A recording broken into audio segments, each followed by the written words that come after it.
What's up, everyone? This week on the pod, we got the king of mosh calls, the king of stage dive calls, the all-around man, the big jefe, Scott Vogel from Terror, holding it down.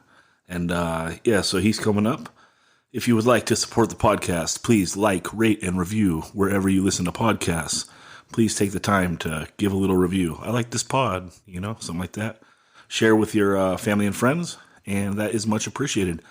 If you would like to go the extra mile, please go to patreon.com/185 miles south and become a monthly patron. These are the people that keep the pod alive, keep it going so I can do it every week. And they are my personal heroes. Now, let's get on with the pod. Here's Scott Vogel.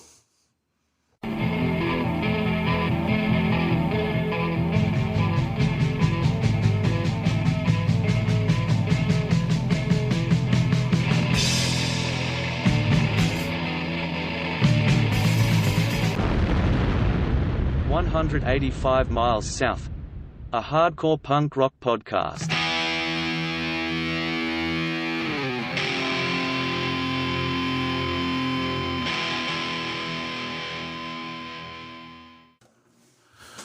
This week we have the main man, Scott Vogel, from fucking every band ever, right? Too many.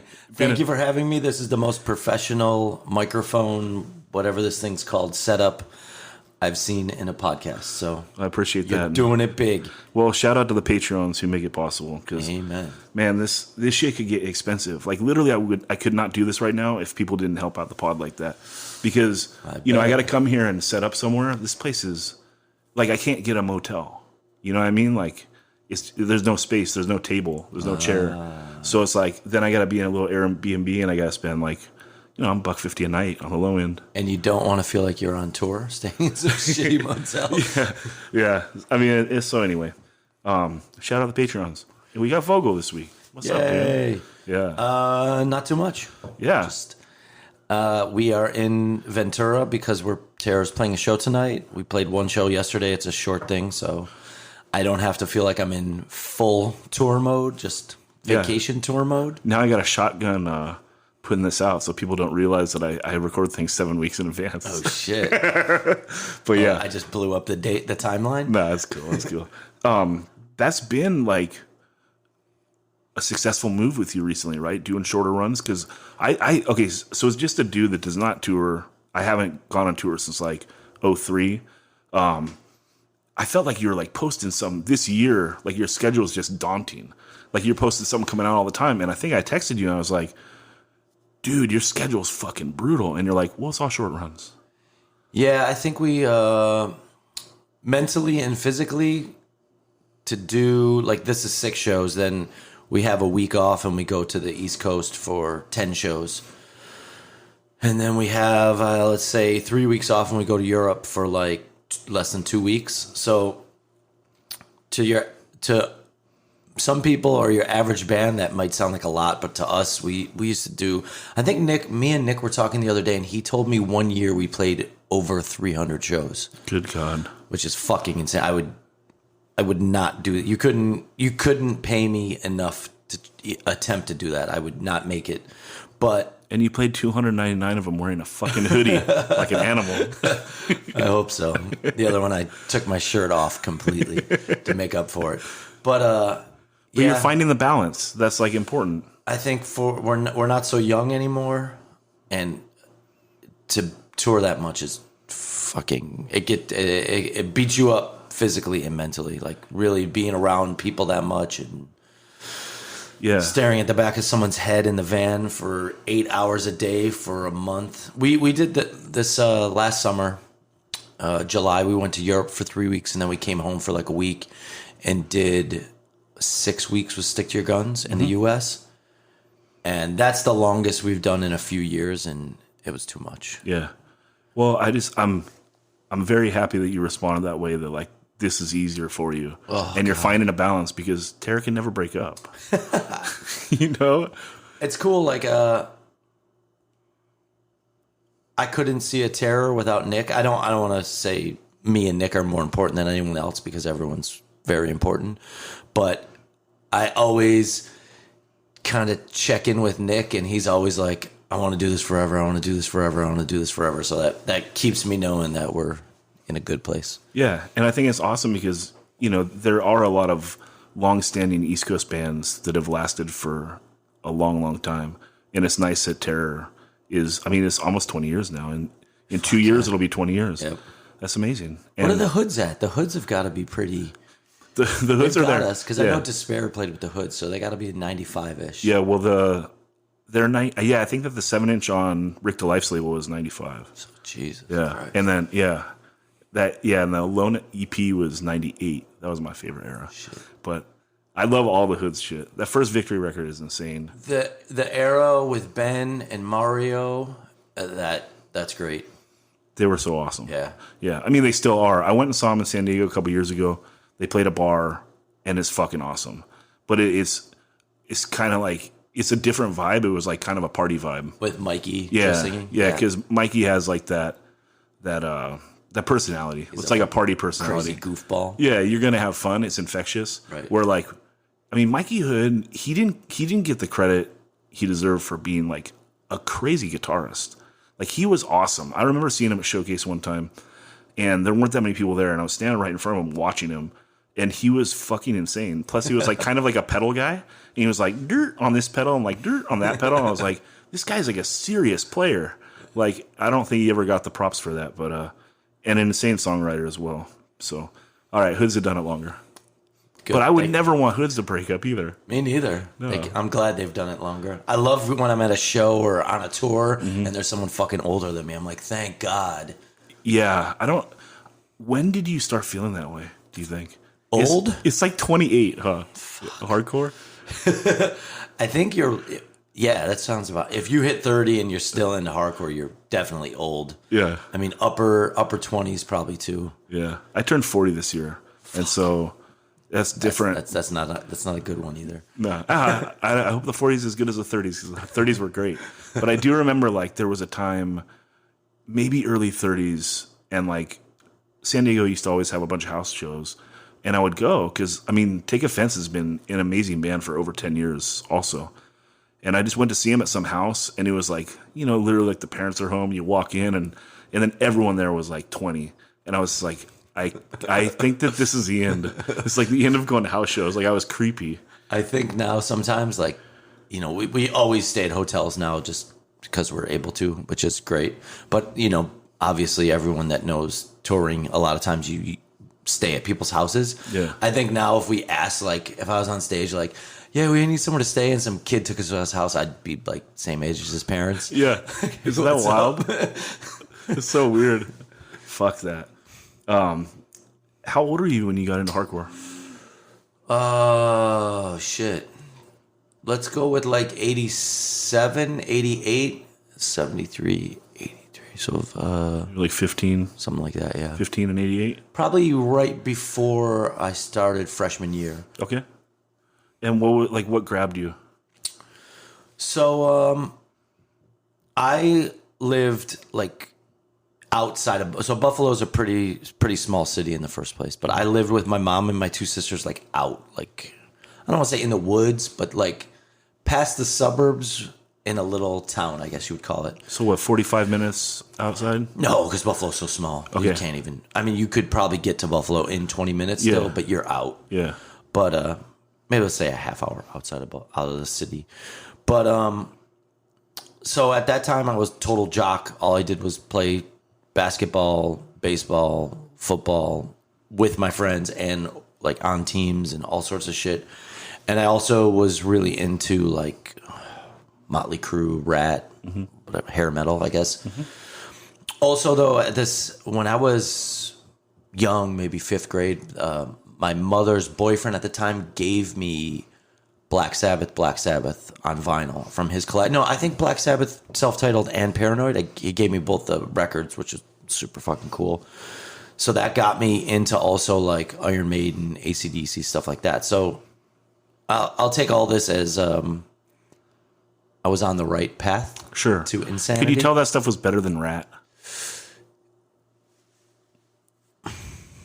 Or is it I just want to all say rock? yeah, but to be perfectly honest, those guys were like on TV all the time and Circus Magazine and stuff like that. So I probably thought it was extra cool. Yeah. Now, yes, I can. But so, like I said, I was with my sister and my two sisters and my mom. My father had divorced my mom. He lived in Buffalo, and he had met a new woman in his life who had a son. So this is my stepbrother. His name's Jay, and he was into cooler things than me. Okay. So like he'd wear like Vans and got me into first like Houdini and UTFO and Run DMC and stuff like that.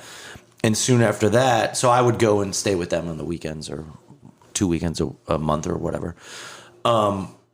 After that, he just started like maybe was into like Sex Pistols and Dead Kennedys and all that stuff. And eventually my mom told me she was moving to Texas. Excuse me. And I think kind of out of spite, like we moved a lot. Like she was raising 3 kids on like, she was like a dental assistant and like just jobs. We didn't have any money. So she was moving a lot wherever she'd work. And as a kid, you fucking make friends and then you're moving. And I mean, we're probably only moving like 20 minutes, but when you're like in 5th grade, that's everything to you. So I think she dropped on me. We're moving to Texas. She had met a guy and kind of crazy. She went to her high school reunion and met some dude she knew and they started dating or whatever. And then he lived in Houston. So she's like, we're moving to Texas. And I was like, I'm moving in with my dad. So that's what I did. And so then I'm living with I'm just going to call him my brother because I don't really consider him my stepbrother, but to tell the story. So I move in with them and he's into all this punk stuff. And I mean, I'm like, it's funny too, because he's younger than me. He's 4 months younger than me. So damn, pulling rank. Yeah, and I'm kind of just like trying to figure my life out and fit in kind of. So I never fully got into the punk thing. Like he would play the shit and like it was kind of cool. I could tell the aggressiveness of it, but the whole punk look and anarchy and stuff, it just never clicked with me. Do you think part of that was because like that was his? No, I don't think so. Because I was fully open to partake in rap and you know, clothes style and stuff like that. But for some reason, I did like Social Distortion. I was into Mommy's Little Monster. I still do. Their older stuff. I never really followed up with them. You didn't take the ride. I didn't take the ride. It's weird. It's people. I might be wrong, but I think people love that band. Or I hear a lot of people say they hate them, and I'm like, Mommy's Little Monster is a perfect record to me. It's because they're disliking the fan base, right? Maybe. You know, one time I was he is like the Bruce Springsteen of Orange County. I was in Tustin and I saw at some little coffee. No, it was a Mexican restaurant, and Mike Ness was in there. Mm-hmm. It's kind of cool. Yeah, he was just chilling by himself. Did you approach him? No. I met him once with Toby from H2O. We did these. There's this big festival tour in Australia called Soundwave. Mm-hmm. Like crazy bands. Like we did it one year with Iron Maiden, which was fucking cool. Jesus. So Social Distortion was on, and I guess Toby knows him, so he introduced me to him. But it was just like a very like, hey, what's up? So back to the mean streets of Buffalo when I was young. So my Social Distortion, for some reason, I really liked them, and so out of the punk stuff, I really liked Group Sex too, Circle Jerks. I think that's a great record. And I'll tell the story like this. I don't know if this is exactly true. One night, me and my brother came home, and my dad was like, "Oh, I saw something was on TV, and I taped it for you on the VCR, and it was Another State of Mind." So we watched that probably 50 times, and I was immediately like struck by Minor Threat. Like, okay, so now I'm seeing shaved heads.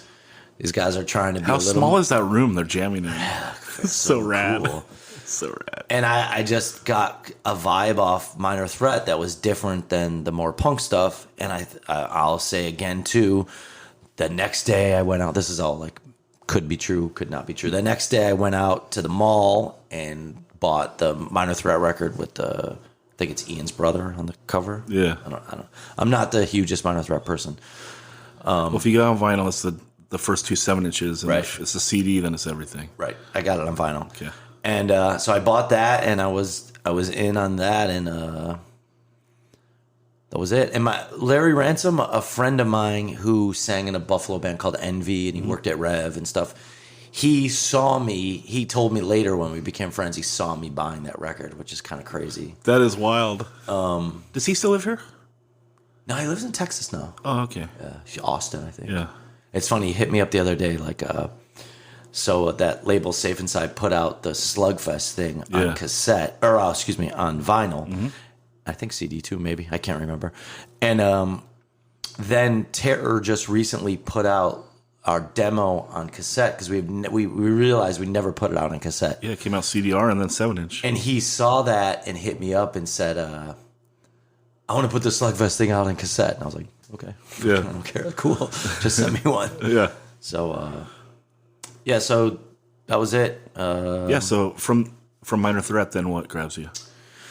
Do you jump right into the Rev stuff? Yes, but I'm going to backtrack a little bit. Let's backtrack even more. I'm curious about you being like jockey. Okay. Because you do have a little bit of a temper. So how were you as a jock? It seems like that would be wild. Like I mean I grew up like my dad was kind of a jock, and he would, he played tennis and shit and throw the fucking tennis racket and yell and get kicked off a softball team. Like, was that bad for your rage? I don't think I had a temper back then, to be honest. I'm trying to think. Like, the only I used to play organized sports and stuff with my friends, and the memory is all positive. I was nice, happy Scott. And recently, like maybe 5 years ago, I played on a organized kickball team. Okay. And I was very intense. Okay. Like, some of the people on the team didn't care, and I would get bummed. It wasn't really my team though, and I didn't know the people too well. Yeah. I was brought into it, and like the main person on the team, he was very competitive also. Mm-hmm. So the two of us were like really competitive, and then there's people that are always like talking in the outfield and fucking up, and I'd be, what the fuck am I doing here? So maybe if I had organized sports in my life now, I'd have a little more rage. I hope not. I don't want that. So, but yeah, I mean, I love sports. I still do. I don't keep up like I used to. I would say now probably boxing's my favorite sport. Mm-hmm. I also I don't love baseball, but I'll go to Dodgers games because they're so cheap, and I'll buy the cheapest tickets and just try to sit away from people and just more to like be there, sit in the outfield, talk to whoever I'm with, have some peanuts. But excuse me, I love hockey. I love college basketball. So full jocked out. But the funny thing is, like, first year of high school, I played a bunch of sports, and then when I started going to shows and starting bands, it's like never again. Never. It's hard once you get into hardcore to have like a set schedule, because especially if you're not in like New York or LA, right? Because the bands are coming through on Tuesday night, Thursday night. You have practice or some shit. You're gonna miss them, right? And I just once I got into hardcore, everything revolved around trying to go to shows, trying to do bands. All my friends went from kids I knew in school to just hardcore kids. This sounds unhealthy. And I mean, it's a niche way to live. Yeah, but it's cool, right? I mean, you're reaching out for a little bit of stability, and then maybe that's that. And I went to a high school that was, let's say, above, like, I don't want to say rich kids, but well-off kids. Mm-hmm. And they were, you know, I could get along with everyone because I smoked weed, so I could get along with the like stoner kids, and I drank and stuff. But I also had the jock side of me, but I also was like could hang out with all the weird people. So I kind of got along with everyone, and these like normal people would be like, "What does Judge mean? What are those hammers?" And like a couple of them actually would come and see Slugfest and kind of like mosh. Yeah. So, and I think a big thing in my high school, like when Metallica One, that song came out, they like the masses got a taste of real heavy music, and they're kind of into it. So some people were like kind of checking out certain things, but it never really clicked. It never stuck with them, but at least they were open-minded enough. You were in hardcore for years though before you start your first band. Not too long. Okay. Slugfest demo 92? Yeah. So that's still a few years. We played our first show with Judge, so I want to say maybe 90. Okay. So, yeah, let's say 3 years. But the first band you know about. You don't know about the bands. So, yeah, like even before, me and my brother always had, like, I hate to say this, but, like, punk bands. Sure. And, like I played drums, and he always played string stuff. So we had a band called Lost Cause. We had a first band called the No Names, which was like two ends overlapping with a swoosh through the middle. That's very punk. And it was, we would play maybe a couple parties or someone's basement, and I think we did a battle of the bands. And there was a real punk band from Buffalo called Manic Depression. Maybe this would be stuff that my memory is really bad, but my brother has like golden memory. I have zero memory. But they were like a punk band, and I know some people know who they are and stuff. They were like straight crazy Mohawk stuff. I want to say it's really weird. They had a straight edge drummer named Tim Schmoyer who was also in Up Front at one point. And maybe he moved to being up front or something like that. And I want to say, I don't know if I was ever in the band, but I think I played a show or two with them. And there's an amazing band from Buffalo called Against All Hope, which is really ahead of their time. The melodic, they love Dag Nasty and stuff, but they were from the Buffalo scene, so it had like a kind of like a Dag Nasty with like a double bass, if that they were on sense. the Buffalo Comp 7-inch, yeah, right? Yeah. Okay. Larry put that out actually. With Envy. Yeah. Great band, and I played drums in that band for a little. Like I'm not a very good drummer, but I played drums in a couple bands. With my brother playing bass, so Lost No Names. I want to say it was the first band I ever played a show in, which could have been a battle of the bands. Sure. Then Lost Cause, kind of like a more punker type thing. Then I'm gonna go Slugfest. And whose idea is Slugfest?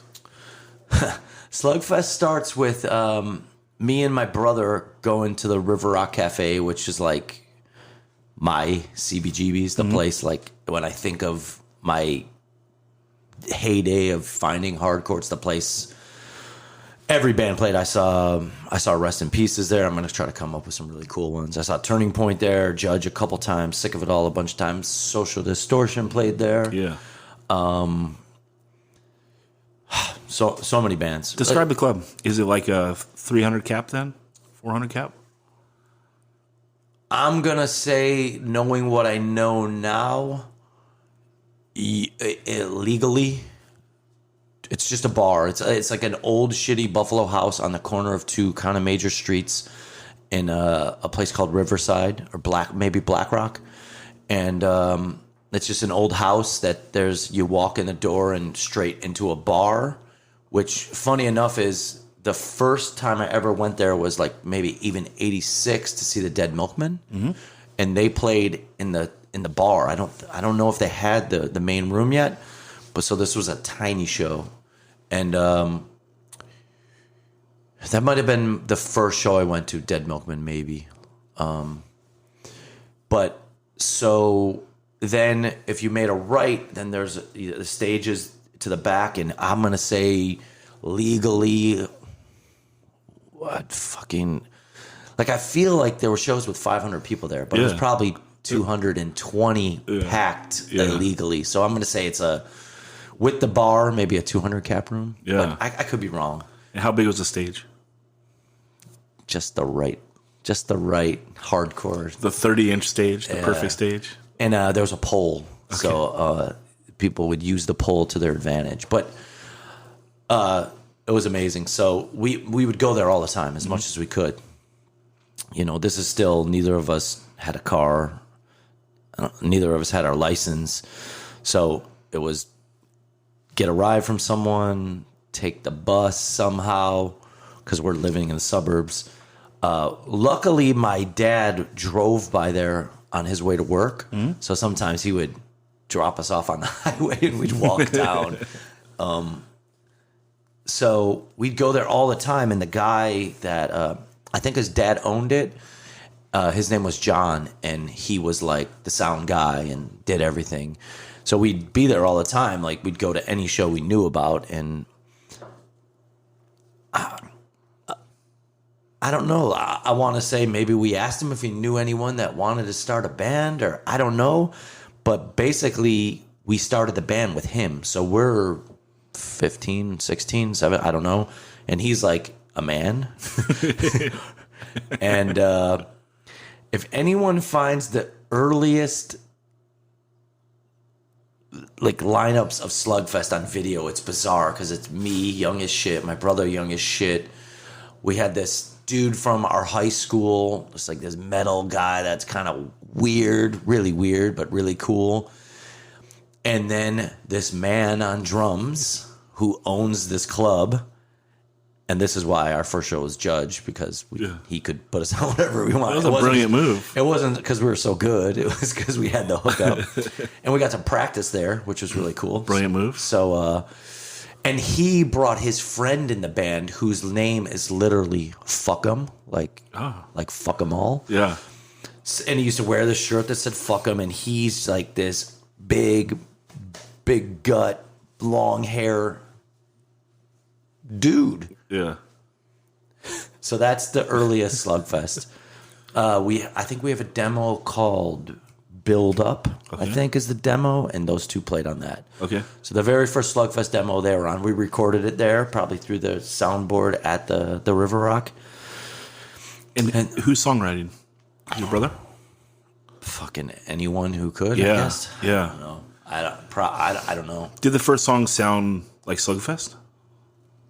Man, I gotta say they're probably pretty bad. Yeah. I don't know. But is it like that chuggy 90s? Yeah, I mean everything, and I don't want to say everything, but every band I've done out of Buffalo, and the foundation of Buffalo is like Zero Tolerance, who was very crossover, very like Cro-Mags, Biohazard, kind of. So that I keep saying all, but a lot of Buffalo is based around, and like Snapcase too, like. Mm-hmm. That was the next band that really came out of Buffalo that people would know. And they kind of have that sound too, but they did a little more happy. The Zero Tolerance rumor. Are you going to see them? Who? Snapcase shit? No. California Takeover? No. Okay, I missed the first one by a year, so I have no nostalgia. I would definitely go if I could, but I can't. It's going to be great. It's sold out anyway. Yeah, I can't go. We're playing Santa Cruz the night they're in San Francisco, so... kind of a bummer. It'll be wild. Yeah, it'll be wild. So yeah, the style was take the Slugfest 7-inch if you know it, and make it sound terrible and make it less good. But the style never really changed. Yeah. Where did the rumor come from about the Zero Tolerance 7-inch that there was a drum machine? Did you ever hear that? I did hear that, and it's not true, obviously, right? I don't think so. Yeah. That's weird. I heard that for years and years. I feel really bad when I tell people that Zero Tolerance is this amazing band, because the 7-inch is not that good. It's really, not representative of them. No, not at all. They have a cassette called Fuel of Fire, and there's two. I'll say side A probably is Fuel the Fire, and whatever the other song is. The B-side is 3 songs, and those 3 songs were also recorded with a 4th song. Those 2 sides of the tape are recorded separately. Okay. The B-side is A Minute to Pray. I don't know why am I trying to name all the And songs. that's the shit. Yes. And it's after the 7-inch? It's after this. It's what they did after the 7-inch, and before they put the tape out, I had it. They played it on a radio show, and I taped it. They put those 4 songs out to the world, but they went back for the tape and put more leads. They were going more Biohazard. So there's a version of it that's less metal. Yeah. But still crossover-ish. And that is like, they were so like, I'm getting chills thinking about, they're so fucking good live. They were so cool. I worshipped them. I still do. Yeah, I worked with a guy at Hopeless in like 98, and he booked a bunch of Buffalo shows back in the day. His name was Brian Foster. Oh, that's like a Brian Foister. He's like Brian Foister. Yeah, he's like he brought everyone to Buffalo. Yeah, and he would sing the praises of Zero Tolerance. I want to say he was like their manager, maybe. Okay. Or he was like their business mind, I'm guessing. But he's the guy that booked every show, the River Rock. He booked all those shows. But he also, like, once in a while, like the Cro-Mags, if they would come to Buffalo, they'd play somewhere bigger. The Bad Brains came, they'd play somewhere bigger, and he did all that stuff too. So he, I don't care about T-shirts, but I could imagine his T-shirt collection is amazing if he kept it. It's got. I mean, he gave me a bunch of original flyers like back then. Oh, so if he's hanging on to flyers, he's hanging on to shirts. Yeah. You know, and they were like the nice thick cardstock, Yeah, like all different colored. colors, yeah. yeah. That was so rad. There's this Instagram page, Buffalo Show Flyers. Okay. Or Buffalo Shows, maybe. And not so much now because I think they got them all. But like when it came out, he would just post these flyers, and I'd be like, oh my God, I remember that show. That was so amazing. Or some like, oh my God, this is like one of my biggest regrets in life. Or it can't be a regret. I lived in a place called Amherst, touching Williamsville. These are the suburbs of Buffalo. There's a flyer and a video of Warzone playing a floor show right where I lived. I could have walked to it or rode my bike. And it's like I maybe was into hardcore, but just at that time you just know what you know. You see a flyer, and if you miss it, you miss it. And this show wasn't at the River Rock. I don't know why. It was at some random hall like out where I lived. I missed it. And it's such a cool video. If anyone sees it, it's like on a floor in Buffalo.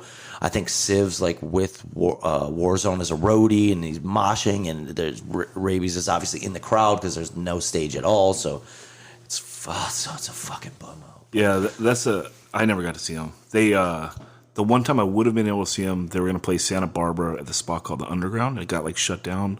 Like the whole show got canceled before they played. Who knows why? And then I couldn't drive yet to the showcase. Yeah. And I don't know how many times they came out here.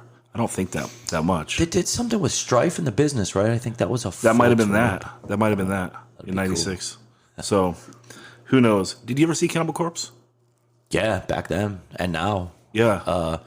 Where you didn't go into that at all, though. Like, what was that like seeing Cannibal Corpse in like 90, 91? That was a big thing in Buffalo. That there was a big, and so Zero Tolerance is definitely trying to get into that metal world. Mm-hmm. And I guess succeeding in Buffalo for sure, because I think they could do whatever they wanted. Okay. So I would see like I can think of Slapshot with maybe Death, and like there was a show called Gathering of the Tribes, I think, which was like I don't know. I'll mess these up, but a lot. And me and my brother would go to death metal shows too. So I saw like Deicide in like 1990 at the River Rock in a tiny place. But there was a club that opened up in like maybe 91, 92 called the Sky Room. It was in South Buffalo, and they would do like, it was like a proper like nightclub, and they would do like lots of death metal shows. So I would go see these things, and it was, for me, it was somewhere to go and something to do because I didn't really care about anything else besides music. But I never really, I still like, I could name the death metal or even the metal stuff that I listen to. I'm not like a big punk guy. I'm not like a big metal guy. Like I love Slayer. They're fucking amazing. Like Sepultura, Arise, I love.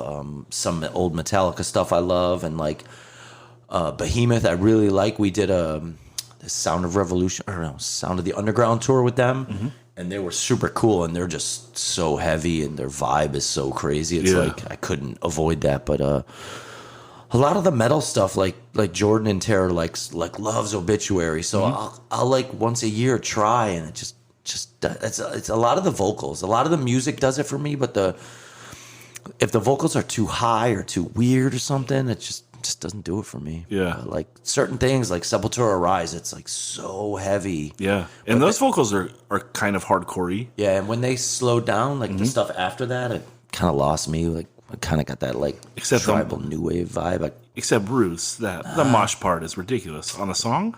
The song itself. Lost me. Dude. Crazy. Lost me. Anyway, so Buried Alive starts. I mean, you're playing shows. You skipped to Buried Alive. Oh, because I went to the Slugfest Buried Alive 7-inch. Okay. Yes. Yeah, Slugfest is playing. Yes. You getting fans? Like, are you drawing 40 of your buddies every time you play?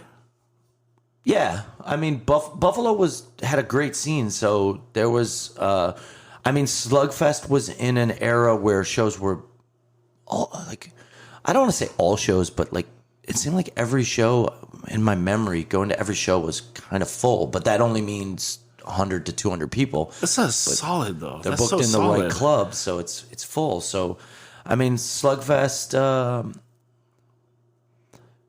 We never toured, but we played Syracuse, which was amazing. I don't want to say better scene than Buffalo, but maybe bigger. We played Rochester. We played a great show in Detroit with Earth Crisis before Firestorm was out and Chokehold. So that's like really cool. You're playing like the whole Great Lakes. Right. Just around a couple hours from Buffalo. And I'm sure we had some crappy shows. Yeah. I remember we played with Slapshot once at the Scrapyard, but still, I mean, Slapshot in Buffalo in '92, there's probably 200 people there. Yeah. But, I like, again, Larry's coming up so much on this. He sent me this flyer recently of this weird show Slugfest played like at the place called the Sky Room, which was way too big for us to play. And it was like the flyer looked like it was like we were playing like a drink special night. Like it was like a bar flyer with some band I never heard. I don't remember the show, but I was like, what the fuck is this? So I think at that time, anyone asked us to play, we're just playing. Yeah. But yeah, we had a solid group of friends too. Like Against All Hope was definitely tight with us. A band called Discontent we were tight with, and these were people we'd all go to. It sounds so funny because if someone asked me this now, I'd just laugh. But like we'd go watch their practices. Like, sure, we'd be in the room with their normal. practices. Yeah, that's normal. Could you imagine now? No. I don't even want to practice myself. We Terror never practices, never, ever, ever. So, yeah, and like after we'd go to Denny's and drink like 20 cups of coffee and just talk about whatever. Of course, girls kind of mattered, but not like you said. You want to go to a show or go hang out with the most beautiful girl in the world? I'm like, the show, obviously. Yeah. So girls didn't really matter. It was just bands, shows, hang. Yeah. Did you record the Slugfest Buried Alive 7-inch in a studio? Yeah, we went to the studio Zero Tolerance went to. Okay. That's why we went there. And I got to be honest, somehow, some way it came out really good. Like it still sounds good. We weren't as well at a certain point. We got Tim Redmond on drums, and he's the drummer still in Snapcase, and we got him in the band, and he's a really good drummer, and maybe that elevated the band. But I would say we weren't as good as the 7-inch was. Somehow it just worked out. Like the mix sounds good, the vocals sound good, everything sounds good on it. So we got lucky on that one. Well, you're in the studio; they're supposed to make you sound better, right? That's the point of the studio. We could. Some things don't work that way. if you're really bad, you can't pull it off. But I always think like back then, if you have a good now drummer, you can do anything. Yeah, you don't even have to play. No. I think any band, if you have a good drummer, you're okay. If you have a bad drummer, you're in trouble. I would agree. So yeah, but we broke up before the record came out. Oh, yeah, kind of sucked. Who's holding the bag on that one? Who paid for it? Chris Logan of Chokehold, the singer of Chokehold.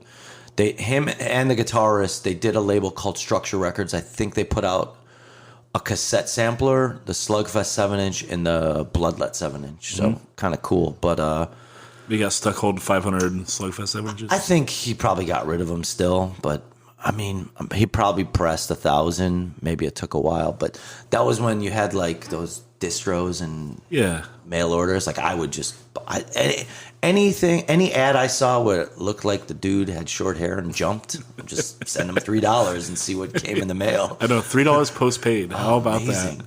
How awesome is that? Does Despair start right after? How long did you take off? Probably not long. Did you fade away in that gap? You played drums in another band? Yeah, Fadeaway was already going, and Fadeaway was already going because Slugfest and Fadeaway played, and they were all close friends. Joe Garlip, who was also in Despair, was in Fadeaway before Despair started. I think everything I'm saying is right, but it could be off. And you just do a split 7-inch, right? Who Fadeaway? Fadeaway has a demo or two without me, with a better drummer, and they're really good. When I joined the band, we do a split 7-inch with this band called I didn't write it down. they're like a poppy band. They're like from Canada, two line filler. Okay, I think. And then finally we did a CD only release on Conquer the World, who's a label from Detroit that did the Chokehold record and Empathy, and kind of cool label at the time. We did like a EP on CD only. Yeah. And Lost to history though. Yeah, it's pretty good though. The stuff without me is better, I would say. And the band kind of got on that last record, kind of experimented a little bit more, which usually doesn't work so great. So in my opinion, it's not the best stuff, but it's probably the best recording. So maybe. Yeah. And honestly, I haven't listened to this shit in so long. So. Yeah. So to Despair, this is a band you do for a little while. It's like a nice chunk of time, right? Yes. I believe the record's called 4 years. So you were around for 4 years?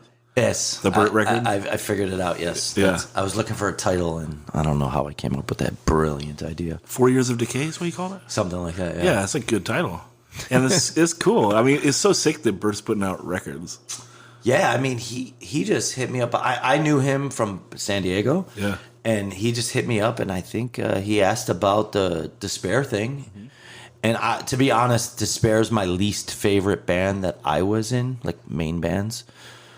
But he wanted to do it, and I thought it was a cool idea because that stuff's long out of press and just sitting there. And I think a lot of that stuff has never been on vinyl, the Trustkill stuff. There was some CD stuff that didn't. Yeah. The initial record, maybe? No, that one's, that one's the Buried Alive plus other tracks. Yeah, so. Anyway, we don't got to go in that hard. Yeah, so. But why was it your least favorite? And you were in the band for 4 years. Like, do you just have better. Musically. Yeah? Yeah. It's a little more. It's very similar to Slugfest, though. It's just a little more honed in. Slugfest, you go a little. You're dipping your toes in a little bit of melodic parts, I guess, before you go full 90s chuggy. And and Despair is. I mean, Despair sounds like 90s hardcore. If I had to, like, play someone. You'd like, go. What is your average, like. What is your average 90s band sound like? That would be that, don't you think? It's in there. There's a lot of bands that sounded like that. What is One King Down is late 90s? Late 90s. I guess that's what I think of when I think of the 90s. Yeah. I don't know. Maybe the problem with Despair is we put out a lot of stuff. If we took the best songs from each release and had one full length, it might be good, but there's a lot of. Honestly, though, I might just be saying this because I haven't listened to it in so long. I know that last 7-inch we did, the Kill 7-inch, it's pretty good. That song's pretty good. That's when we had Hydro from Turmoil in the band at the very end. I don't even know if he was in the band. Did he help write? He wrote that end riff on that. That's why if you think about it, it's kind The of best riff is like the first riff on one of the songs. I'm trying to remember. I can't remember. Stoneface has got a cool opening riff. I mean, but to be fair to the band, that was the first time I toured We played a lot. We had records out. You did full US, right? I met. Yeah, we You did with came out here Hatebreed. Hatebreed, yeah. Yeah, I was sick as fuck and didn't make it. You played the barn. Yeah. We played the barn and the bomb shelter in Oakland. Yeah, there might have been maybe one. I think we did the Showcase Theater Okay. in San Diego, I think. Yeah, that was cool. That was a cool club. Yeah, I can't honestly, I can't remember. But No, that was like one of those shows like when you're talking about Warzone playing like near you and you not going. Right. I remember like some shows that I really like regret missing, and that was one of them, of course. Yeah. Because I mean, Hatebreed is Hatebreed. I got to watch Hatebreed just, let's say, a month straight. Yeah. And some of the shows were 30 kids. Yeah. But you could see the 30 kids worshipped their demo, and maybe Under the Knife was out, and that was really cool. Like me and Jamie, I don't know how it happened, but me and him just booked the tour together and did 5 weeks. And the LA show, the barn show you're talking about, Tony Victory flew out, signed Hatebreed, and asked Despair to do a 7-inch, and we agreed, and we went home and broke up. That's wild. That's kind of how Buried Alive was instantly on Victory. Yeah. And coming out of Despair and doing Buried Alive, like, how was that? Because Buried Alive rules, right? Were you, like, hyped right away? Because you're not writing any songs, I was are the you? opposite. I'm done. No more bands. Really? It was just, Slugfest broke up because the drummer quit to be in Snapcase. Okay. So I was burnt on that, and then Snapcase goes on to be the huge, and I'm fucking jealous and bitter. But were you? Because they didn't sound like you ever wanted to sound, did they? Nah, I was just jealous. All I cared about was hardcore, and they were the biggest band, and they, quote unquote, stole my drummer and ruined my band. So I was fucking bitter. Yeah? Oh, yeah. But it's a full different sound. I don't know, like... I mean, I guess... You're the biggest band in hardcore, but it's like, I don't know, it's never a sound that resonated with me. So. I loved their first band called Solid State. I loved them. I liked the first Snapcase 7-inch, and then they lost me because they stole my drummer, so I probably forced myself not to like it. Everyone I know loves Snapcase. Part of me, it's definitely not my style, but I probably would have loved it. Yeah. But I mean, to be fair, this is such old stuff, and we could do a whole podcast on this. But we were like partying. We partied a lot. The Despair. Slugfest. Oh, Slugfest. We smoked weed all the time, drank all the time, and the drummer was better musician, and he was completely straight edge, and he was super smart. And I don't know how it went down, but the biggest band in Buffalo asked him to join them, and they're all straight edge. And Yeah. like, I don't blame him now, but the way it went down was kind of shitty. Like, I found out from the guitarist of Snapcase, me and him were friends and talking on the phone. He's like, yeah, things are working out great with Tim. And I'm like, what does that mean? He's like, he's in Snapcase now. And I'm like, what the fuck? I mean, now it's just, who cares? Like, I was actually just like direct messaging with Daryl, the singer of Snapcase, trying to figure out if like we could meet up after the show to like all have dinner, because I'm not going to see them or Earth Crisis or Strife, so it's not going to work. But it's all water way under the bridge. But at the time, I was pissed. So then Despair starts. And I mean, another thing, too, is that the Slugfest 7 came out, and it was good, and people liked it, and we're getting asked to play shows, but we just broke up. And, like, Snapcases comes back from Europe, and they're like, yeah, people love this, the Slugfest 7-inch over there. But why not like, just replace the drummer? That's a really good question. But You just don't even think about it. it just ended. It's one of those, yeah. And It's then to be young. Despair, kind of the same thing. We do that Hatebreed tour. We get asked to be on Victory. We come home from the tour, and 2 dudes quit. And I'm just like, fuck this shit. Yeah. Was that the only tour? No, Despair did we did a Brothers Keeper Harvest Despair tour. That was like Midwest and East Coast. We did a tour with Snapcase, so I didn't hate them that much. I think they probably gave us a pity tour to pay me back. Yeah. We did a tour with them. Full US? No, that was a shorter, I would say 10 East? days total guess. Did a tour with Chokehold, most East Coast stuff. So we went to Europe twice. Awesome. Once or twice. I think twice. Buried Alive went once. So yeah, But the only time out west was the Hatebreed. we must have toured with Turmoil too, because that was like our go-to band. Yeah. The only time out west though was the Hatebreed.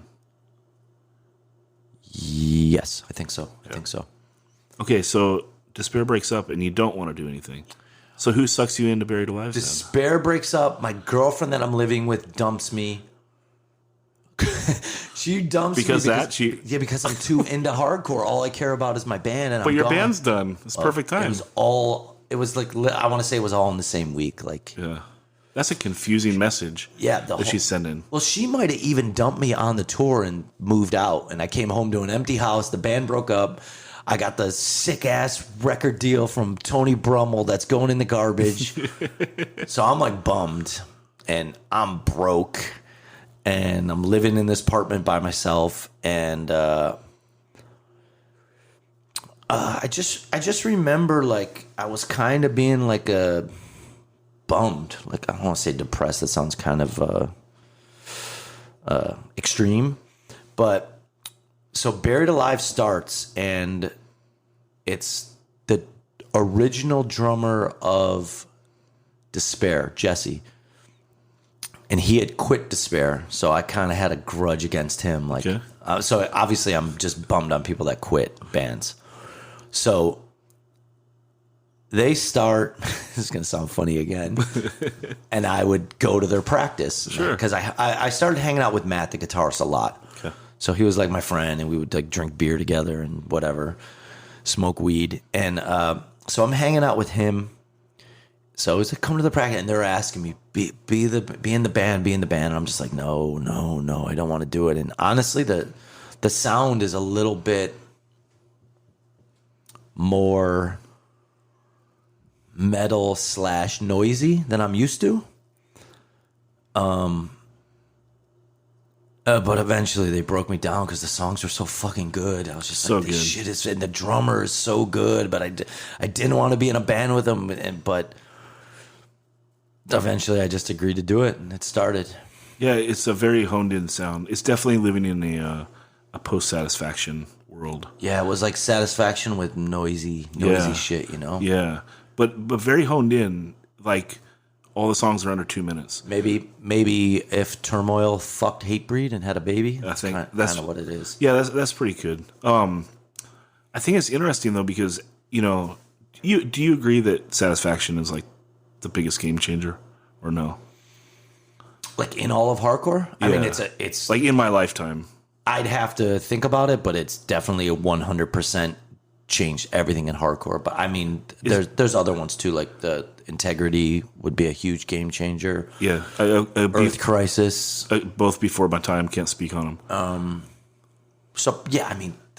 Because everything got to be the biggest hardcore band in. Well, I just think about Satisfaction, the LP itself. Like before that, you have this whole sound of, you know, hardcore sounds like Despair or Strife or these bands, and a lot of it is about like these tempo changes, but they're like groovier tempo changes, and you're like doing a build up and a sing along. Okay. And after Hatebreed, everything's a mosh, fucking mosh part, and it's like the urgency to get to the mosh part. I remember the first time I fucking heard Hatebreed, I was Despair was playing in Josh Grabel, the guy that did Trushkill's basement. And he used to do shows in his basement, and Jamie was just there, and he gave me a tape. I think he gave it to me, and maybe I bought it. But and I drove up in my girlfriend at the time's car, and I remember on the way home I popped it in, and this is the 3-song demo, and I probably listened to it 12 times in a row. Yeah. I was like, because all I cared about then was moshing. It's all I did. I went to every show and moshed. I must have been in the greatest shape of my life because all I would do was mosh. Every band. It's crazy to think about those times. I would never even consider what a backstage is. Why would you go backstage? The show is happening. Yeah. I would never consider what a guest list was. Like none of these things that even were in my brain. Yeah. It was go to the show, pay $10, watch every fucking band, talk to every fucking person, look at every fucking piece of merch, buy every record you can, and that's what the show was to me. Now it's like we get to the club. Is there anywhere for me to go backstage, or am I going to sit in the van? Like literally, what the fuck? But so he gave me the tape or whatever, and I probably listened to it 12 times in a row and was like, I never heard anything so heavy, and his voice was so heavy, and the tuning was so heavy, and it was the coolest fucking thing in the world. Yeah. So right there, I guess it does describe the ultimate game change. Yeah. Let's talk about some more then, because Earth Crisis for sure. How do you think that they changed? Let's go back to Integrity before. first. Yeah. So for me, in my head, a lot of stuff is Youth Crew, GB's huge, Youth of Today, all that stuff, and I love it. Turning Point, I fucking love, and even the new age stuff, Outspoken, I love all that stuff. And then this band from Cleveland comes along, and it's just the first 7-inch. The look of it, the layout it's evil, and the lettering is evil, and you're looking at Break Down the Walls, and then you're looking at the Integrity 7-inch, and the sound and the lyrics are talking about fighting people and putting chains around people's throats. And I mean, being from Buffalo, that's 3 hours from Cleveland, so I would see Integrity all the time, and every time they came to Buffalo, one time Dwid looks like a skater, the next time, well, first he looks like a straight edge kid, then he looks like a skater, then he looks like fucking a biker, and then he looks like he had a different look every time, and you're just like, and like you're literally like, he's probably got like 10 pounds on me and like 2 years on me, but I'm like, if I had to fight this guy, he would eat me. He would like, he's the devil. Eat your like, throat. Yeah, like. Yeah. And just that the sound too is just so metal, like just the whole Cleveland thing. Being close to Buffalo, you'd see all this, like, and then Ringworm come, and you hear the Ringworm demo, and you're like, this is even more metal. This is even more fucking satanic. So like, I think that was a big game change. And then Earth Crisis, like, so. Maybe not even sound-wise, but message-wise. They just shifted the whole scene. And, like, this is at a time, too, when I'm listening to, like, Split Lip and Elliot and, like, Get Up Kids. Like, it was not weird. Like, Despair played with Split Lip. That was not weird. We would play Fest, and it would be, the order would be, like, blah, blah, blah, Despair, Get Up Kids, Converge. Like, it was all, these shows were all, like, and I listened to all of that, and I still love all that. Mm-hmm. Emo, post-hardcore stuff. I love it. But then like Earth Crisis came along, and it was just the militants and the insanity and like just their live show. Like, that was a game change too, I think.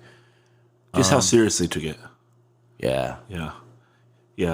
And of course, Hatebreed. They get big upped on this pod a lot just because they were fucking real and right. Oh yeah. Okay. And I was never a huge fan. I love Firestorm, but beyond that, not huge fan.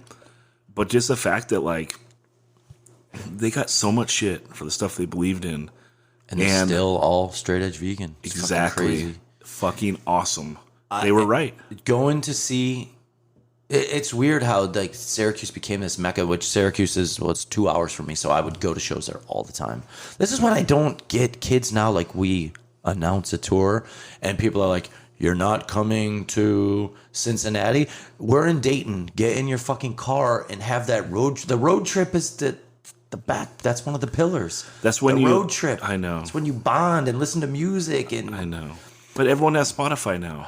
So there's no like learning about like a new band because everyone brings a tape and plays a tape. You heard this before? You heard this before? You heard this before? Everyone has everything. I can remember that show I talked about in Detroit. It was Slugfest, Chokehold, Earth Crisis. Like a pack of 20 all varsity jacket Chicago straight edge kids all rolled into the show. This is my first time interacting with Chicago hardcore. And it's because I took a road trip in between Buffalo and Chicago. They drove, we drove.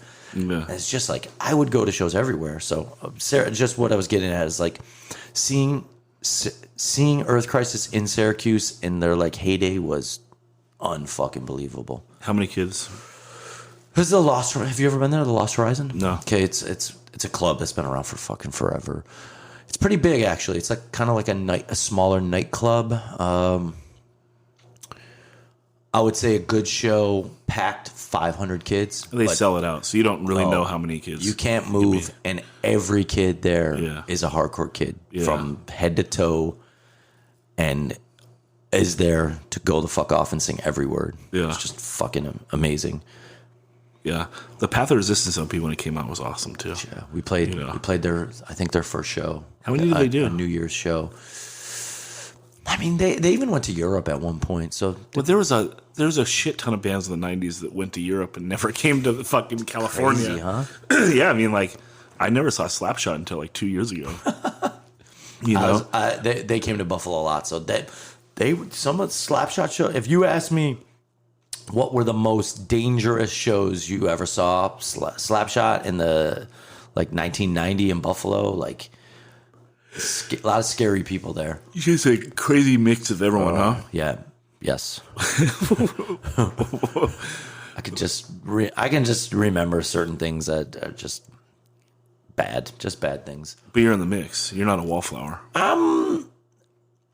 Early on, like those shows in the late 80s, I'm kind of a spectator. Mm-hmm.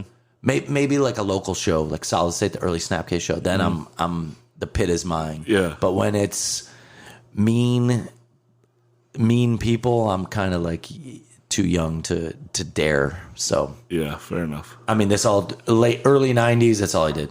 Yeah, Pit. Dive. So, any other game changers you think of? Those three. I'd say No Warning, Ill Blood's kind of game changey. Yeah. Kind of like really stuck the when hardcore was going a little 18 Visions and all that. No Warning kind of came and just put the whole, from even the artwork, and they kind of had that attitude. I don't know where those little Canadians got that attitude, but they had it. And that Ill Blood is, even their first 7-inch, god damn, is so good. The riff on the intro type thing. So fucking good. Yeah, but I don't. Hold It Down comes out the same year, right? So I mean, Madball. I mean, I kind of just, everything that comes out in New York is just so special. To me, it can't be too much of a game change because it's just cycling of great band after great band after great record after great record. Maybe H2O is a little game change because that's a different spin on things. yeah, I think that you could say that. I love that. Like that first EP. Oh, fuck that. Holy fuck! I never even got into that stuff, to be honest. No, My Friends Look Out for Me Like Family. The first thing I think I My heard friends was look out for that's me on the like first family. record, the self-titled Yeah, album. yeah. That's on there, and that's I think when I first heard them. Me too. I mean, when it kicks, da-da-da-ba, God, da-da-da-ba, it's so heavy for not being heavy. right? It's and like then it's like just a chunky. New York 7 Seconds. Yeah. Or Tag Nasty or something. Well, one of the Sing It All guys wrote it, right? I don't know. I think so, and that's why it sounds so gnarly. It's like it's one of those dudes taking a stab at something a little more melodic and fucking knocking it out of the park. I think if I'm wrong, I'm wrong. But yeah, that record rules. So you get into Buried Alive. I do. They talk you into it. They wrote songs that I couldn't deny. Yeah. And I literally thought, I don't want to say I'm never going to be in a band again, but I just didn't want to do it. I just was over people quitting, and it was really hard with Jesse, who I love. And then I agreed. Yeah. And we did the demo. I think our first show was in Canada, actually. Okay. I think... I was going to say with Every Time I Die, but that's not true. I think we played our first show in Canada, and by that time I kind of had a little bit of an idea what I was doing as a front man, and these guys could play their instruments pretty good. And the drummer's so good. He's got this crazy style, but it works. And I had the connection to Victory, and I think I probably told them I have the new band, and I probably sent them the demo, and they said, we want to do a 7-inch, and I was like, cool. And... to be honest, I probably didn't listen to Buried Alive for a good 10, 15 years until we agreed to do that show. Mm-hmm. And I had to listen to the record to learn it. And I was like, man, this is pretty fucking good. The LP? Yeah. Yeah, it's really good. It is pretty good. It's really good. I mean, and listening to the first Terror record, I mean, it sounds like Todd molded that Buried Alive record with Carry On, you know? Yeah, I mean, I think...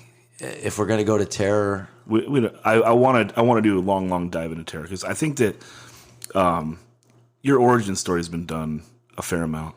And I want to do that so we can be completist. Okay. But I want to spend. Let's do a part 2 again later. Okay, so we'll stick on Buried Alive here. Yeah, we'll end on the death of Buried Alive, but and then we'll get into Todd's riffs. Yeah, we could start with starting Terror if you want, but I really think that a lot of times, this happens when I read books about bands too. Like I'll read a book about Iron Maiden, and it's like this huge chunk is about them growing up and doing the demos and then getting started and all this, and it's like all the best shit doesn't get talked about that much because they were just kind of on autopilot when they're putting out all the best records, right? Right. And same with Terror. It's like you get to Terror and it's like, all right, and that's kind of a wrap. And 20 years later, here you are.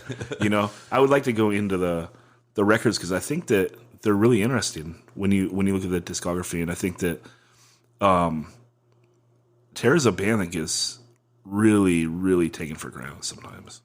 I mean, it's hard to say that, well, because most people would consider you guys one of the better hardcore bands, best hardcore bands, right? That's pretty much a fact. I hope so. But also, like, when you're a band that is around for 18 years like you are now, people do take it for granted, and, they can kind of skip over, say things like, yeah, I like the first 2 records, or they like the first 2 records and then they like the new one, or whatever. And I kind of don't hold that against people because I'm kind of the same way. Yeah, sure. Sure. So I get it, and it is hard to stay relevant. Mm-hmm. Generation of hardcore kid after, and like I'm like 25 years older than you, and how do you relate to me? How do I relate to you? How are you not looking at me like, why is this old guy yelling at me? So it's a tricky thing, but I think we just believe in ourselves and know that we're kind of honest and hardworking, and I really love Terror, and hopefully our live show is still good and stuff like that. But sometimes it really is hard, and there's so many new bands all the time, and like kids come and go, and kids get bored, and how much do kids even look at the substance, like the lyrics and stuff like that? Because obviously that's what I grew up on. So it's just a kind of like, of course we're mindful that we've been a band for so long, and we got to kind of stay in touch, and I still like to stay in touch. But at the same time, you got to kind of just believe in yourselves and know there's going to be waves, and there's going to be shows that are great, and there's going to be young bands that come along and get a buzz, and you're going to play before you and have a bigger reaction, and you can't let that shit bother you. You got to be like, dude, I've been doing this for 18 years. I have nothing to complain about. Nothing. Yeah. Don't get in that competitive headspace, and don't let that shit bother you. I am really enjoying hardcore right now, though, because like I do lean on liking a lot of the heavier stuff, and like the mosh is pretty ignorant right now. I'm totally enjoying it, because I didn't like the late 90s metalcore type stuff so much. There was a little, I don't know. I would put Buried Alive in there, so no, because you guys were fast. Yes, so that changes everything. But it's got those noisy notes. That's kind of, I don't know. I mean, we weren't the same as 18 Visions or Disembodied. Yeah, so I guess we're a little different. But for me, it's a little closer. You think? Yeah. Yeah. I don't know. I think the first LP is a pretty straightforward hardcore record. It's branching out a little bit with the noisy parts that you talk about, but it's still a very good straightforward hardcore Where record. do you put like a Turmoil Process of, if you know that record? Yeah, I mean, it's probably the best possible metal hardcore record, right? Okay. I mean, I remember when that came out, like everyone loved it. I feel like that's kind of where we're trying to be, something like that. But they weren't doing the fast parts either. It wasn't. They had these fast parts that were like. It wasn't right, but it's more rhythmic. Right. It's not the backbone of the band where Buried Alive was doing the fast thing. I mean, I think it's very close to Hatebreed without doing like the suffocation mosh part, so, or whatever you want to call it. A little more technical. Yeah, but Buried Alive, you tour how much? Not a ton, but more than anything I had done at that point. We went to Europe once. Let me try to think of tours we did. All Out War, Reach the Sky, we did a tour, which was kind of our good friends. The last tour we did was with Death Threat. We did a cool VOD Scarhead Candiria tour. That's pretty Holy cool. shit. Yeah, that's cool. Did that? How long was that? That was the full U.S. Oh wow. That came showcase here. Is that the one? Did Glass Candiria House. not make it out in time? No, they were here because I know Martine saw them. Okay. Yeah, there was some tour and Candiria like didn't make it, so they played like a one-off show at this like weird rock night somewhere in Hollywood. We went and saw them. It was so awesome because the bands playing before they're all doing like label showcases, right? You know, so they got like these setups and all that shit, and they just came out and like ripped the curtain down, and oh my god, that drummer's insane. The singer was insane. Like he was, I mean, you're a ball of energy, and he was very similar the same way. Like he did not hold still. He's great. It was insane, and I love that band. I remember the first day of that tour. I tinily know Ezak at the time, just tiny. And they're about to play, and I'm like standing on stage to watch them. This is Scarhead. And he turns to me, takes his watch off in his wallet, and gives it to me. He's like, watch these while we play. And I'm like, I don't want this responsibility at all. Like, at all. Because you don't know him, but you know who he is. Right. I know his reputation. And I'm just like, so now I'm on stage with his wallet. I'm like, what if he thinks he had 100 in here and now he doesn't? Should I put 100 in here just in case that happens? And I'm just like, oh my god! But that tour is really cool, and they were great. Scarhead at that time, like, I don't want to dog VOD out at all because I love them too, but they were kind of like coming down off their biggest moment. And Scarhead was kind of rising up. They had just put out maybe Kings of Crime or something, and people loved them. The shows were great. Yeah, they came out here with, it was Earth Crisis, Madball, Scarhead, and Blood for Blood. Jesus Christ. Yeah, it was great. I think I went to every Southern California one. That's a dangerous fucking group of... I can't just think about the debauchery on that tour. Yeah. That was great. You know, Candiria, side note on them, they got like one of the thanks lists on one of the CDs is so awesome. It's like a giant paragraph, you know, like those old CDs. Right. You're thanking everyone. In the middle of it, it's like, you know, thanks Bob, Billy, Sam, Jane. If anyone's got a good hookup in New York for mushrooms, like contact us at Sam's, John, you know, like it's all in the middle. I love the integrity on Those Who Fear Tomorrow, the ends. Thanks. You were all fools for believing in us, or something like that, because they like went from straight edge vegetarian to just full scumbag in one record, and just say you were fools for believing in us. Yeah. When would that have been? That's probably 92. I don't know. Okay, that's cool. So they were mostly scumbag the whole stretch. I think they were probably scumbags the whole time, but they were covering it up with an X for a couple years. You know? Yeah.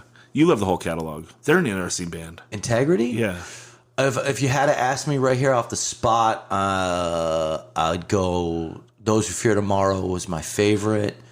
Then the In Contrast to Sin 7-inch. I love the split with Mayday. Yeah. I honestly I'm not the hugest Systems guy. Some people put that as one. To me, that's a little punkier. It's less metal. I think it's a little long. No, because it feels like a monotone record. It's more monotone. I think it did. I missed that one, and but it's good. It's got moments. Humanity's amazing. Humanity's insane. And then they kind of lose me a little bit. What's the one after those? The one with Rise opens with Rise. Yeah, that's kind of lost me a little bit there. Yeah, I love that record too. So that's the Melnick stretch, right? But then they go do all the one on Death Wish, not bad either. To Die For. To Die For, it's pretty good. Yeah, they're doing it with like the Jocham brothers, the guys that did the Final Plan band. Yeah, those guys are wild. You ever meet them? Yeah. That's all you gotta say, huh? They're a funny bunch. Final Plan, and there was a band, My Luck. Oh yeah. What was that fool's it's name? all Cleveland. Yeah, but he was living in like Texas at the time. Was his name Cliff? Yes. Yeah. So they come out to Nard, and like so it was with In Control, I think. And so they come out with us. We do like Shea Cafe and then we do like Ojai, like they just jump on the show. Or no, that show was booked.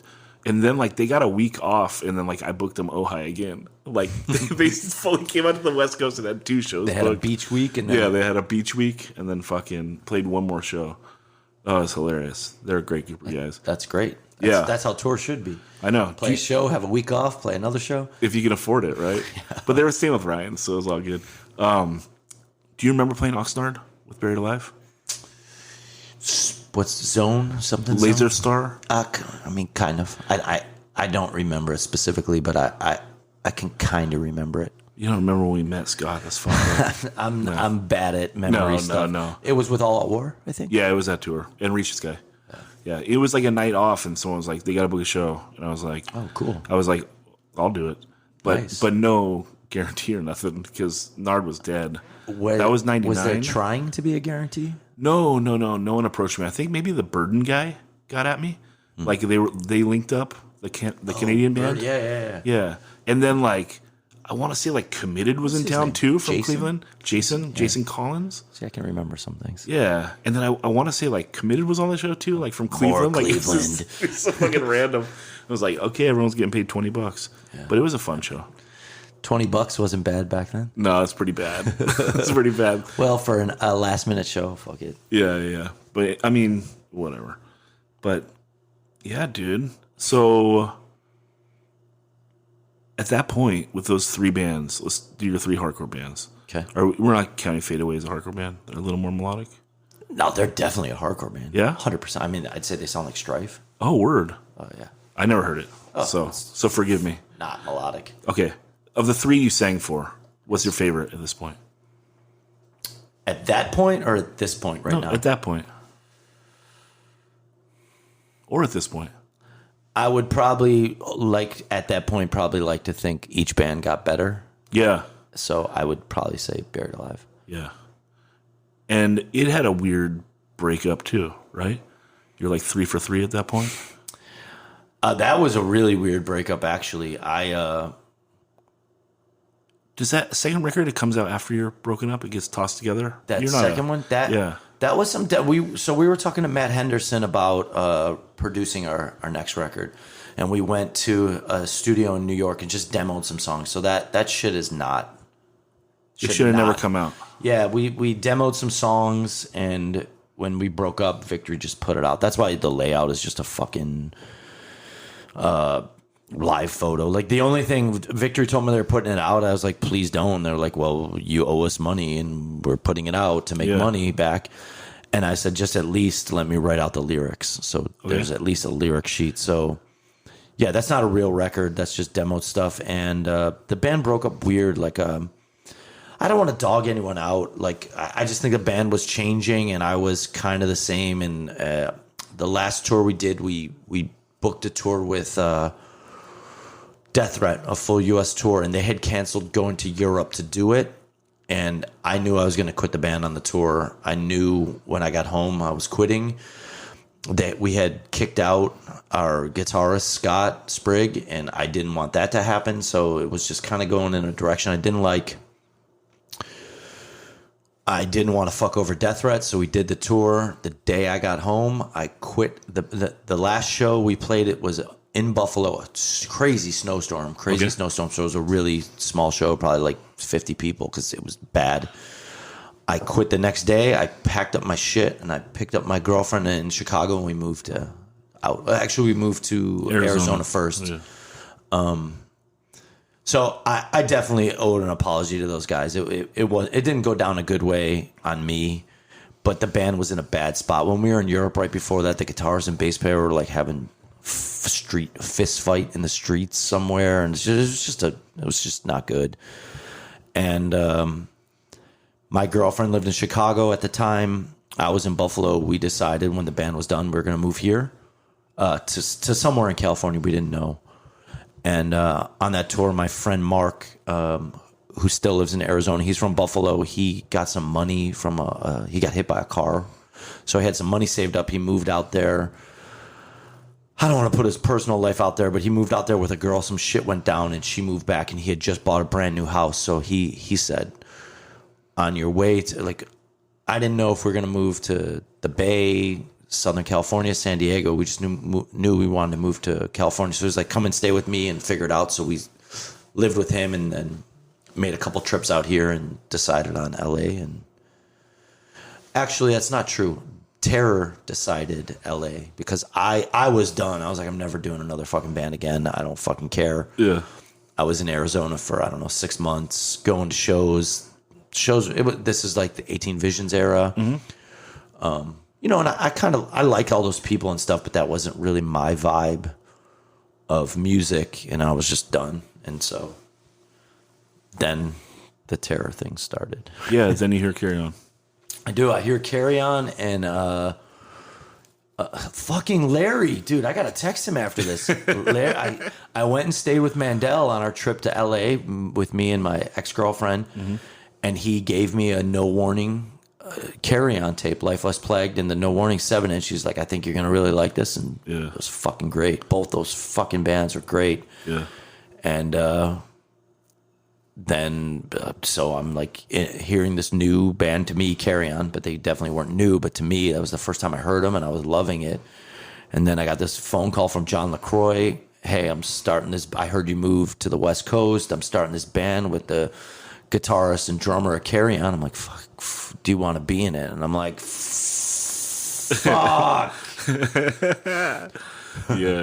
Yeah. Let's do Terror next time. All right. But I got a question for you that is a Terror question.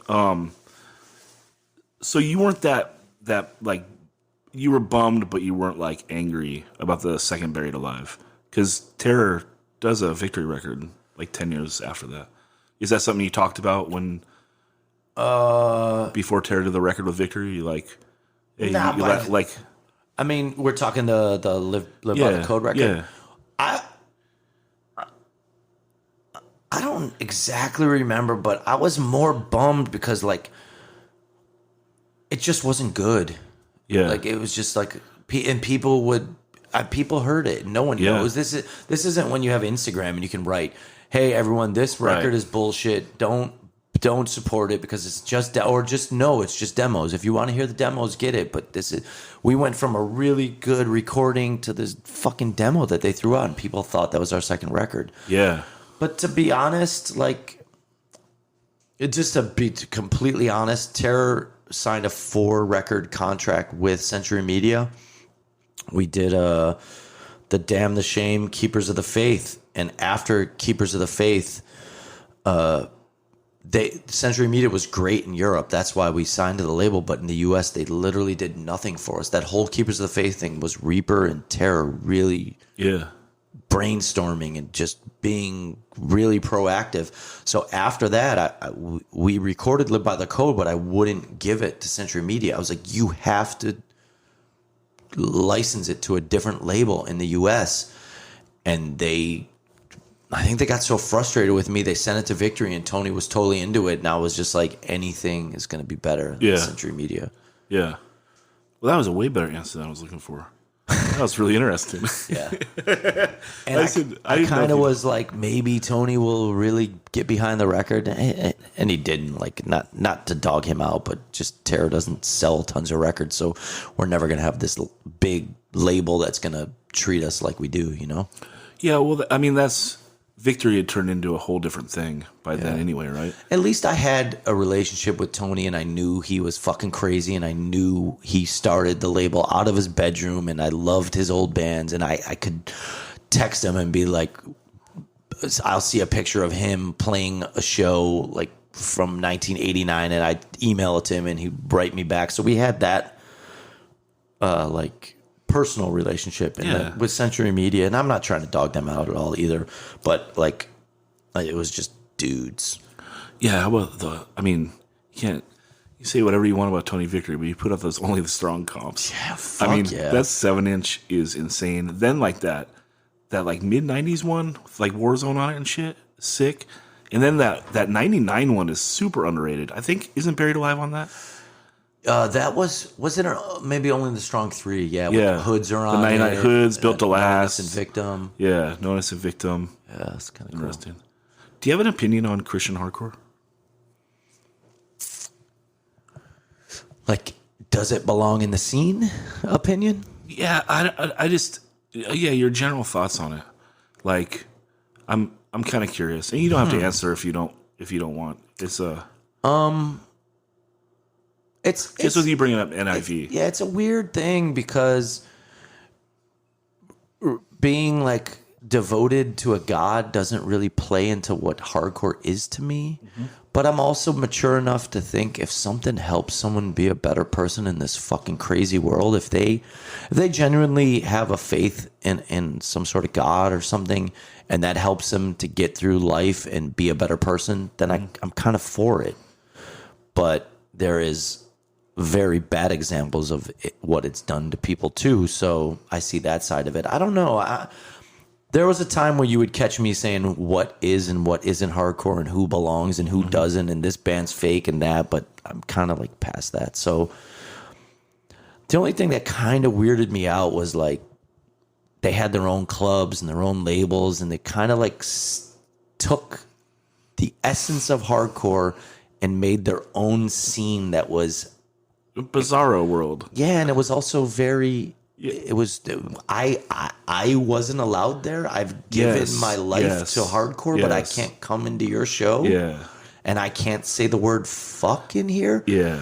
And Warzone has the word fuck on their record, so it's allowed in hardcore. Like, you know, so it was strange, but I met some kind of cool people from that too, you know? Yeah, I mean, I'm going off like a 20-year-old perspective on that stuff, but it was interesting to me back then how like exclusionary it was, because like, you know, we'd be on some shitty tour and have a night off, and it's like, oh, there's a show in this town on the way, and contact them, and it's like, oh, it's a Christian show. Like, right? Well, just tell them we're a Christian band. And they're like, well, I can't do that. I'm actually the guy putting on the show. Like, oh, you actually care?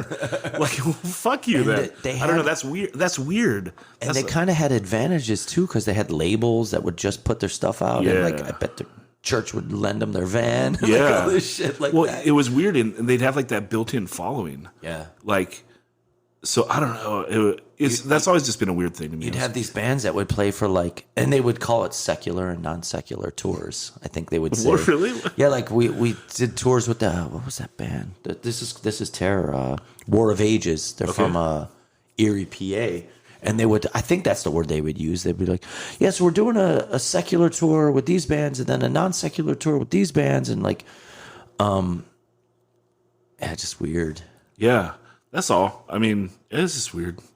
And I never really got into any of those bands either, to be honest. Like, it never, I can't think of any band from Buffalo like that, but it was big in Erie, like Shockwave and all those bands. And here's a story I remember. Okay. Disciple, that Erie band, they played in Buffalo and stayed at my house, and we went to the supermarket, and I don't think it was the singer, one of the guys, I asked him something, like they were having a problem on tour or something, or like their van was fucked up, and he just looked me dead in the eye, and he's like, God will take care of it, it's gonna be fine. And I was just like, holy fuck, man, I don't think like that at all. I mean, there's got to be a little bit of I don't know. Dead ass meant it. That's wild. I mean, there has to be comfort if you can like believe like that. Yeah, like everything will work out, right? Like that's a pretty positive viewpoint, but yeah. Anyway, I'm just curious about that. Well, you've been very generous with your time. I was looking forward to doing this. I think you're a great person, and I like your podcast. So thank you very much. A lot of people ask me to do podcasts. I don't know them at all, and I don't know what they're into and stuff. So yeah.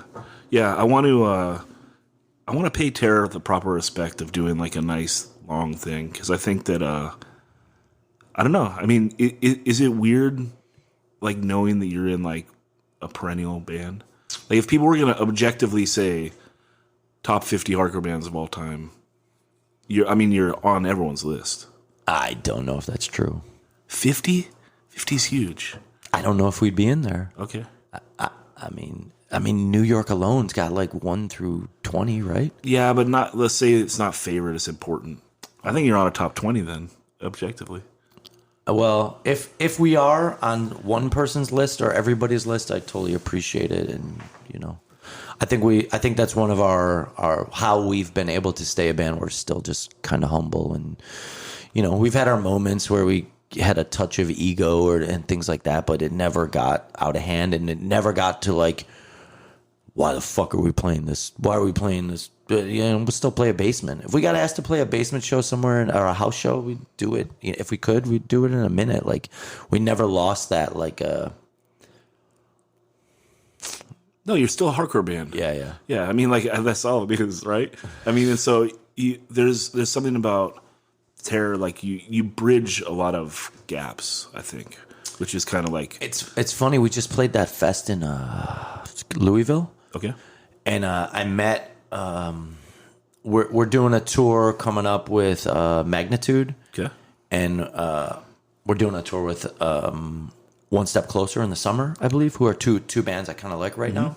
And I met both their singers, and just talking to them, both of them said to me like, "Oh, one of my first shows was Terror and Backtrack, or Terror and Trapped Under Ice." So like the younger kids, we're just on that cusp with the kids that got into it that are doing bands now. Like Terror's just at that point, like Terror, Trapped Under Ice, that era. Yeah. Like when Reaper was really doing a lot of stuff. Yeah, I mean, like that's 10 years ago now. Jesus fucking Christ, scary, scary. But yeah, no, you've been very generous with time. Appreciate it, Scott. Do you feel like the first half of your hardcore career has been well represented? Yeah, I mean, like that's we could sit here and talk about a million things. If you asked me the right questions, I could give you a million stories. But I don't have all the right questions, man. I'm not. I think we got the bones and some cool stories, and that's what's important. Yeah, and also you've done a lot of interviews talking about this stuff. Like I think the one with Toby was really good. With Toby H2O, he has a podcast as well. I'm sure everyone knows. Yeah, his was good. Yeah, it was really good. Like I like all his interviews, honestly. Yeah, no, I think he does a good job. His Rolodex is impressive. It's like every fucking week, I'm like, oh shit, he's got him. And he's very persistent. Like, not that he had to be with me, but I know how he is. If he wants something, he's gonna go get it. Yeah, well, you gotta stay on top of it, because there is. Doing a project like this, like there's a lot of anxiety involved of like running out of material. Shit. So I mean, think about it. If you're trying to do, I think he does it once a week, doesn't he? He's pretty prolific. I think it comes out once a week, and it's gnarly to stay on top of. So much respect to everyone doing it. This weird thing we do now. Interview, face-to-face interview. Yeah. Well, I mean, it's interesting like that, right? It is kind of like the new zine, but think of how much more you can get. Like if you would have sent me these questions and I had to type them, I would have given you the quickest. It's 2 pages to get through it. When I get a typed interview, I just try to get through it. Like Well, and this gets like the way that people talk and everything too, which is, the original intent of the podcast was to get a lot of the first generation hardcore guys down. Well, that's something that's cool for me about your podcast, because those bands were I know all their names, but I don't know the records, I don't know the history. So to hear some of these dudes talk about the early 80s, what was going on, because like those bands never really in Buffalo reached there. So I know the names, but I don't. And then it'll, of course, someone will talk about a certain song or something, and I can go right to Spotify and listen to the song, and then I hear what the band actually sounds like, and then it's like teaching me about this scene here, which is probably what you're trying to do. Yeah, I mean, it is, and really just this year I'm doing all of California, so we're branching a little bit, which is why we're doing you. Do you have an interest in getting Dan Gump or Excessive Force or something? Yeah, I would. I mean, I would like to. Cool. I'd like to hear that. That would be cool. I got a list of people. I want Pat Dubar. Nice. Is who I want the most. I got to track him down. Nice. Yeah, see, there's people, like, I do a lot of podcasts, but then, like, it's crazy to me. Like, Hot Water Music, people probably don't know this, but Hot Water Music is my favorite band ever. Mm-hmm. And I just heard Chuck Reagan, their singer, one of their singers, on a podcast for the first time ever. And I learned so much about him and the band. Yeah. And I was thinking, like, why hasn't he been on podcasts before? Which maybe he has, but I just haven't come across it. Yeah. But it was really cool. Like, for a super fan like me, I'm hearing all these little stories, and he's talking about how they used to fist fight each other in the street and stuff. So, like, Yeah, and just there's so much, like, just with hearing the way people talk, Yeah. You know, it's like that. If everyone dies, right? So like it's weird. Hardcore has always been. I don't know. There's been lots of good videos, so you do hear sometimes, but now kind of everyone can get on, right. Hear how they talk, and It's cool. Like the singer of that band, Silverstein, if you know who they are, they're like they're kind of like an Every Time I Die type band. Something like that. Silverstein. They're like from Toronto. Okay. Anyways, their singer does a podcast called Lead Singer Syndrome. Okay. And he interviews all types of singers. Oh. And he had me on it, and so since then I've listened to a bunch of his episodes, and he'll do more of like the Warped Tour scene, like that whole thing. And sometimes I'll listen to these people thinking like, I fucking hate this band. They're so whack. But then I'll hear the interview of the dude or the girl, and I'll be like, they're cool as shit. And like it kind of gives you a different perspective of the band, just because there's going to be bands where I hear the music and it's not for me. Yeah. And I'll just be like, nah. But then you actually get to hear the person's personality, and you're like, oh, this person's fucking cool. Like, give this band another chance, you know? Yeah. There's a guy from I think he played in the Ataris, and he does a pod, and he had a Roger on who's a guitarist for Retaliate and plays in the Warriors. He'll play tonight. And yeah, it's interesting. Like, it's just an adjacent world, but it's so different. Like, if you're a guy that's used to being in a band like the Ataris, like the questions you ask and so forth, it's very different. Yeah. You know, but that's not a knock on anyone. It's just that it's a different reality and a different outlook on like punk music, I guess. Right. But very, very interesting. Anyway, thanks so much, Scott. All right, goodbye. Yeah, so that is part 1, Scott Vogel. I'm going to do a part 2. But I think that Terror is such an important band of like this era of hardcore and like the last era. You know, it's like they've been a band now 18 years that I want to do a whole episode of like deep diving into all the records and give them the proper respect that they deserve, because they're a generational band. You know, I mean, like they're a legacy band at this point. Like the East Coast has a lot of them. You know, Sick of It All, Agnostic Front, Madball, all these bands that, you know, they tour, they put out records, and they've been together for a long, long time. And I really want to dig into each one with Terror, because I think that their discography is often overlooked as being as awesome as it is. Like, to put out that many fucking LPs is pretty amazing. And they're all really solid. In fact, the last 2 are possibly my 2 favorites. So I want to dig into all that, and we'll have Vogel back real soon. If you got any questions for him, shoot them my way, and we'll try to get them answered on the next pod. Thank you for the support, dudes. Smash that fucking Patreon.